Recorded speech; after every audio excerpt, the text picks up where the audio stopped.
Hi guys, so I am back with another products I regret purchasing video. And when I did the last one, you guys really liked it, and obviously I want to do things that you like, but it was really fun to do.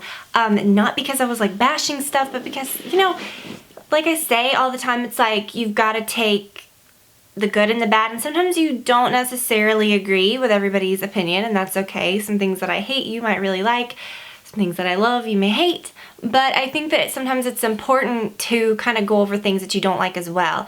And a lot of times I don't like to dedicate full videos just, you know, saying, okay, let me review this product that sucks. But sometimes it is fun, just the same as seeing like things that I do like, you know, seeing things that didn't work out too. And some of these things are good, it's just, I'll explain as I go.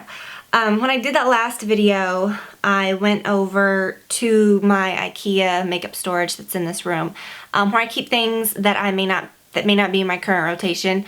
And when I was putting something away in there, I was like, oh my gosh, this is where all the regrets are. Like, this is where they go to die. So why didn't I go through that when I did that last video? That last video was truly just things that I had recently got, or things that were out, you know?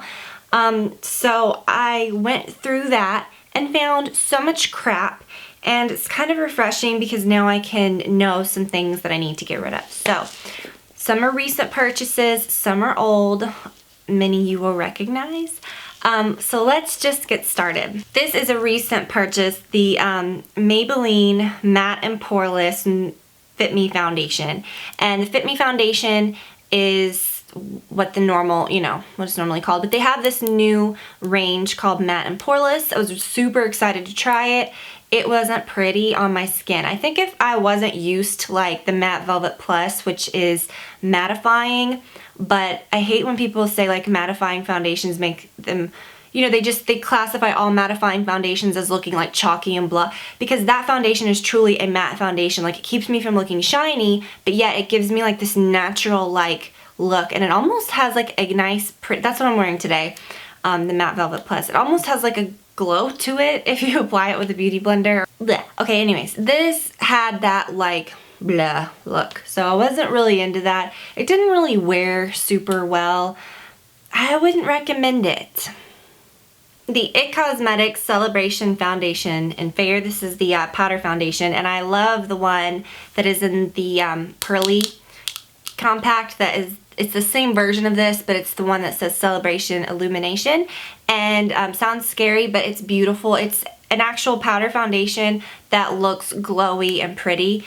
This one looked a little flat compared to that one, which is fine. I know that you can do other things, like when you contour and highlight, kind of, you know, make things look less flat, but I think that the illumination one covers well. I think that it has better coverage, and I think that it just wears better throughout the day. So this is a good powder foundation, but again, like when I'm used to the other one, I think if I hadn't have tried the other one and I used this, I would have loved it, but I'm just used to how great the illumination one is. So I would not repurchase that, and I don't have my box, so I can't return it, and I used it like only a couple times. So okay, this product is funny. The Benefit Professional Shine Vanishing Pro Powder Agent Zero Shine.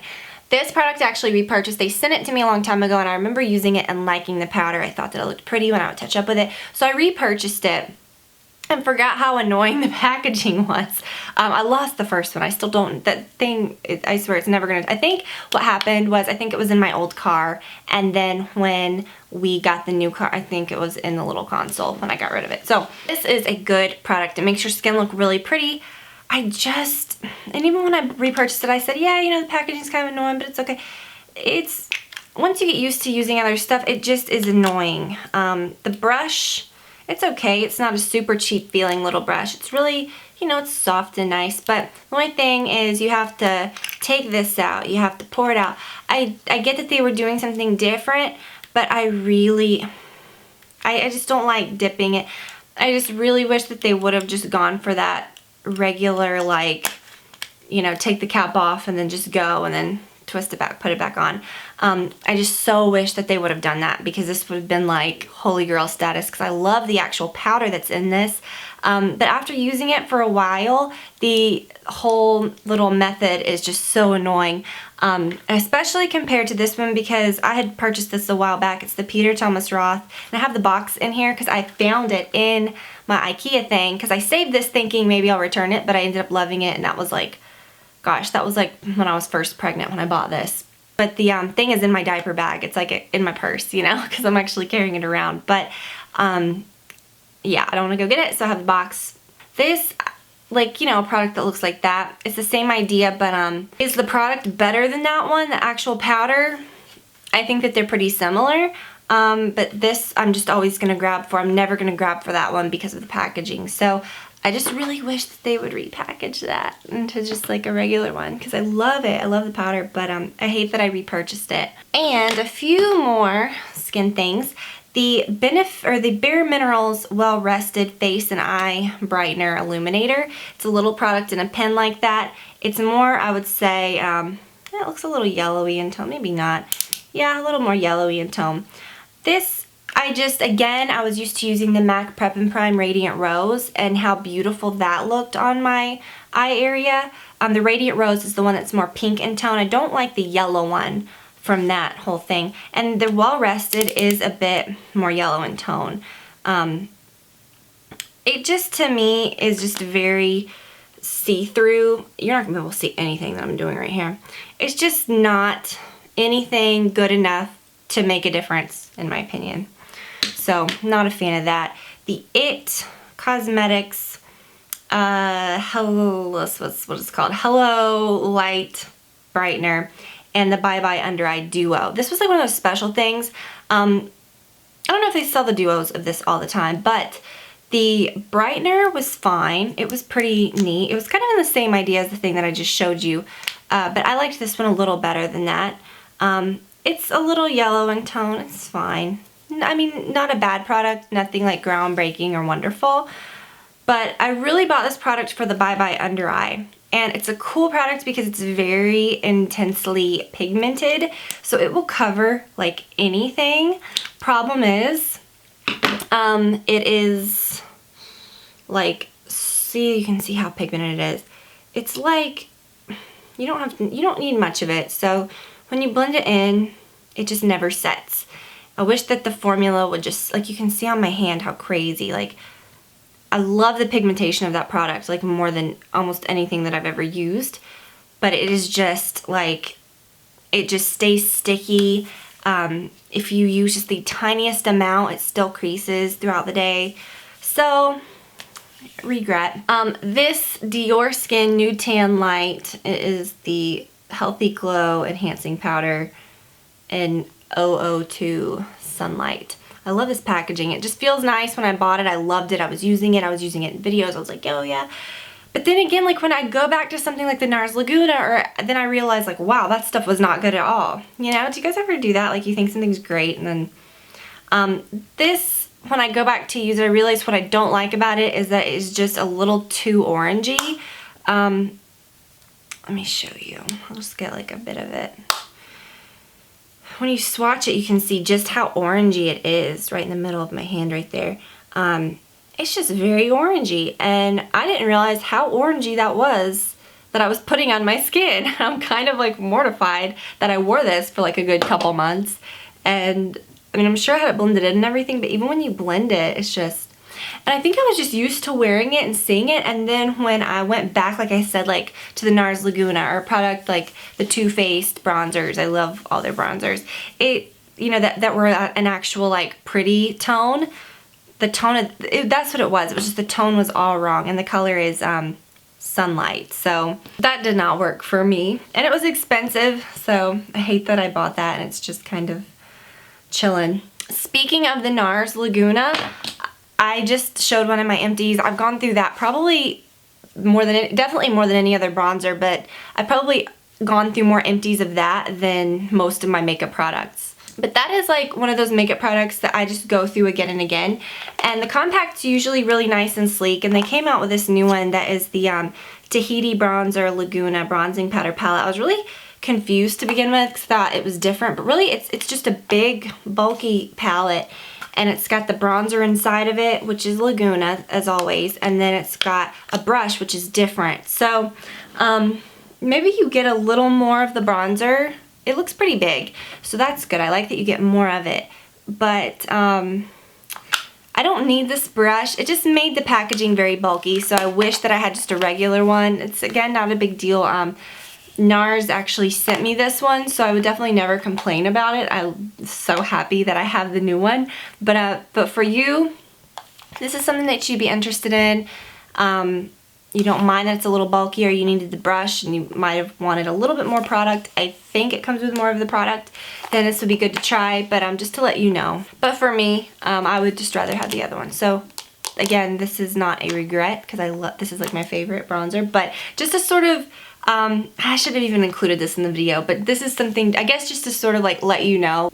Next is a product from Too Faced. It is the Lip Injection Extreme. I like plumping lip products, not to necessarily like make my lips look bigger. I like to smooth the lines, and I think that when a product has a bit of a plumper to it, and it just barely fills those little lines, it just makes your lips look so much better.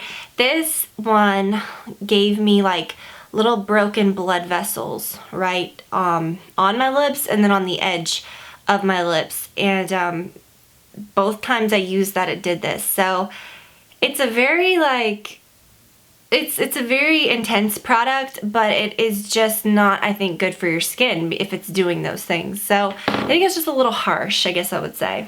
And because I knew I was going to mention that, I brought these two that I really like. The Dior Lip Maximizer with collagen is just one of my favorite products. I've been using this a lot lately. I put it on in the morning when I get out of the shower. I use a really good lip balm at night, so I don't find that, like if I don't, it'll kind of like dry out my lips a little bit. But this is a good one. This one is actually, it doesn't leave those little blood vessels. And then this is something cool that smooths the lines without any of that plumping action at all. It's the Murad Rapid Collagen Infusion. And this is really cool if you use just a very thin layer right before your lipstick. It just like, I don't know, it just makes your lips so smooth. So those are two good ones I figured since I mentioned the bad one. I think I've really mentioned those two products a lot, so I kind of wanted to share that with you. A couple more lip products. These from Dior, they're not necessarily bad. They just were good when I first got them, and I didn't have anything bad to say about them, but they just weren't like exciting enough for me to use like all the time. They are the Fluid Sticks in $2.39 and $3.89. This one says Kiss Me. Okay, this one is Prison. This is the pink one, and that is the coral one. They're pretty, but I felt like when I first used them they were nice, but they just didn't wear super well always over time, and then they looked a little streaky. So and they were expensive, so just not a product that I think I would go crazy on or spend money on. Definitely wouldn't repurchase them because they're still sitting there and I never really used them up. But you know, I do like to try new lip products every now and then. I didn't go crazy with those. Those are the only two that I have. I mean, I hate that I even have two of them, or that I really bought them at all since I'm not crazy about them. But like if I'm really going to get a lot of something, I just make sure that it's a product that I like. So I definitely would not mess with those anymore. As far as eyeshadows, I have a few things. The Urban Decay Naked 2 Basics. The first Naked Basics palette I ended up giving away because I just thought that it blended horribly and was just nothing exciting. This one, I liked the looks of it, and when I first got it, I thought, yay, this is cool. But again, it was just nothing that I reached for. And then when I would try to make it a point to reach for it, I would use it and realize why I didn't like it. The colors just look a little dirty on me. They just look a little too... The colors are like a cool toned palette, which is okay. I mean, I like cool toned eyeshadows, but these just really just did not go together very well at all. Just not my favorite thing. And then the Lorac Pro 2 palette. I love the first one, and you know, I held off getting this one for a while, and what really made me get this one was honestly like this front half of the palette that has like the nectar color, and then this, what's it, cool gray. Because I really like cool grays mixed with very like warm colors and things. I just thought that was really pretty. But then I found myself never really using even those. I used the colors, the palette several times when I first got it. The quality was great and I like it, but it's just nothing that I would reach for a lot. Maybe I should, but I just feel like I've got other things that I like better or that work better, and I feel like one pro palette was enough for me. So I hope that y'all enjoyed the video, and I will try to do these periodically. I probably won't have another one for a while, but I think I kind of went through everything, and it's nice because it can kind of like show me what I need to get rid of as well. So anyways, I hope that y'all are having a great weekend. Not sure when I'm going to post this, but anyways, I hope that y'all are doing really well, and I will talk to you all very soon. Bye.